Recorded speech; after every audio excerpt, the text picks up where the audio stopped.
Make sure your Bitcoin exchange doesn't use Amazon Web Services by Alan Stevo. This week brought a fascinating turn of events. Twitter purged many thousands of conservatives from their platform, including the President of the United States. Facebook similarly removed the founder of the Walkaway campaign and his entire staff, both business and personal accounts. This is an organization run by lifelong Democrats that hosts videos about their disapproval of the party. It did not stop there. Some of those who were shut down, instead of leaving the internet, moved to other platforms that promise greater freedom of speech, such as Parler, Gab, Rumble, MeWe, CloutHub, Band.video, and many others. Those who know the dynamics of Silicon Valley were not surprised by what took place. Silicon Valley is full of inbred relationships.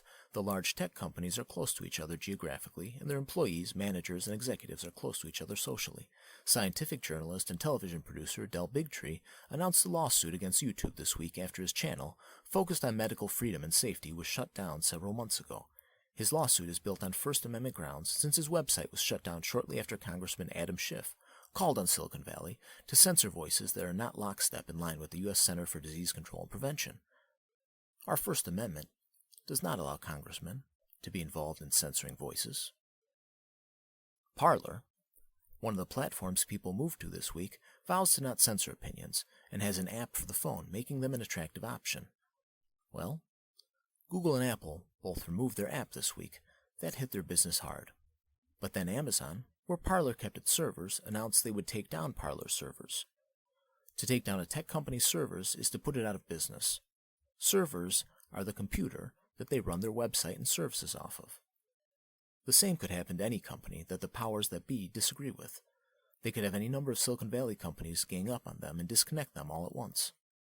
Bitcoin companies have at times been either popular or unpopular, in wild swings.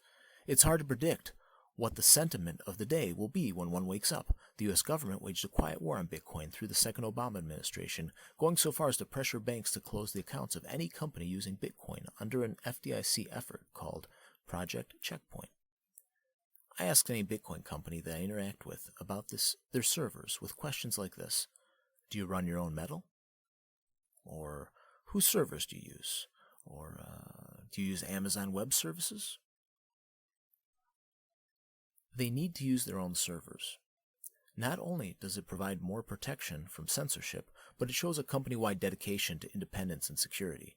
Sometimes you don't want a company you do business with to take shortcuts around important issues. AWS, Amazon Web Services, is a shortcut. Using AWS is cheap and easy, but it's controlled by Amazon, and it is not controlled by the company that you're doing business with. The cloud is a popular concept these days. However, it's worth noting that the cloud is just a fancy way to say someone else's computer.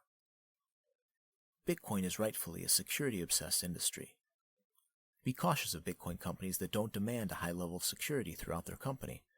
And I wouldn't stop there. If you care about privacy, if you care about a world that is not censored from unexpected places and in unexpected ways, if you care about robustness of service and dependable continuity, I would not do business with any company in any industry that does not run their own servers.